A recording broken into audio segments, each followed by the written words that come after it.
Merrill Lynch collapsed. How did it happen? What happened is basically, initially, the subprime paper took them so deep, so far down, they couldn't get them back up to wage war again. That's essentially what happened.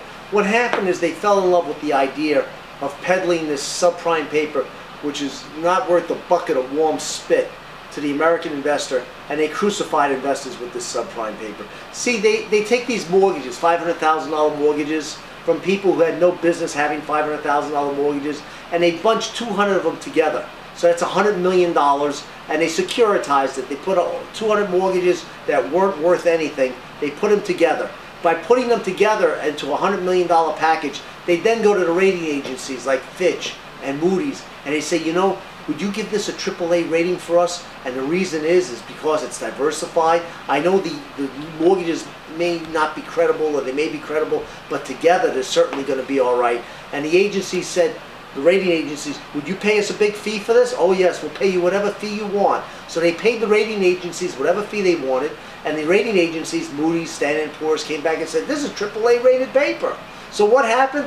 The poor guy sitting over in Europe, he bought it, China bought it, the big banks in Europe bought it, banks in this country bought it, small banks in Oklahoma and Colorado, they bought the paper and all that. And guess what? That $100 million in paper, that paper's not worth 50, 60 cents on a dollar at the moment. So when the paper collapsed down, Merrill Lynch can't hide that. They've got to mark to market all their investments. Everything they held in inventory, they got to mark to market. See, they used to make about $3 million on a $100 million piece of paper like this. But then they'd have to buy the inventory back, sell it on the open market, buy it back on the open market, and the inventory built up and got bigger and bigger and bigger. So then all of a sudden they were sitting with $100 billion in inventory on this crap paper. The paper went to hell, and now they got to write off the crap paper. Now they got to go to different foreign sovereign equity funds. Please lend us money. We got to shore up our capital base to offset this paper that's worthless. And they lent the money at a very exceedingly high rate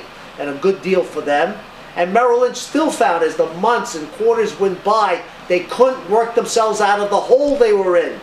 So finally, John Thain, the chairman of the company, said, you know, let me sell this thing. Let me sell it to whoever will buy it. And he found a beautiful big bank out there that would take his company, merge it into him. That's what he's doing, because banks historically are 20 to 50 times larger than big investment firms on Wall Street, because banks are that much bigger.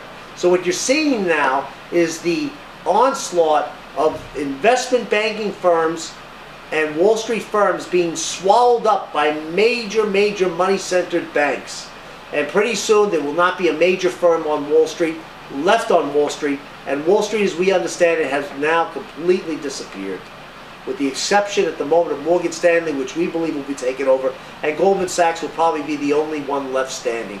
Have a great day. We got more on this type of stuff on our website. Just come visit whenever you like. Have a great day. Bye-bye.